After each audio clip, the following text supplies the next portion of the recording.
প্রশ্ন ফাঁসের ঘটনাকে কেন্দ্র করে চলমান সংকট নিরসনে ভারত সরকার ও ককরোচ আন্দোলনের নেতারা আলোচনায় বসছেন।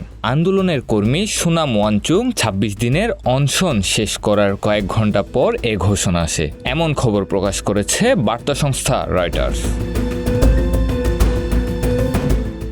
আলোচনার কারণে দেশজুড়ে চলমান বিক্ষোভ কর্মসূচি স্থগিত করা যাবে না বলে জানিয়েছেন আন্দোলনের মুখপাত্র সৌরভ দাস। বৈঠকটি সরকারের মন্ত্রীদের সাথে একটি নিরপেক্ষ স্থানে অনুষ্ঠিত হবে বলেও জানান তিনি। প্রশ্ন ফাঁসের কেলেঙ্কারির জেরে শিক্ষামন্ত্রীর পদত্যাগের দাবিতে হাজার হাজার তরুণ দিল্লিতে জড়ো হয়ে টানা বিক্ষোভ চালিয়ে যাচ্ছেন। ২০১৪ সালে নরেন্দ্র মোদীর ক্ষমতায় আসার পর থেকে এটিকে তার সরকারের বিরুদ্ধে সবচেয়ে বড় যুব আন্দোলন হিসেবে দেখা হচ্ছে। এদিকে আন্দোলনের দাবির প্রতি সমর্থন জানিয়েছেন বিরোধী দলের রাজনৈতিক দলগুলো ও বিভিন্ন পর্যায়ের অভিনেতারা।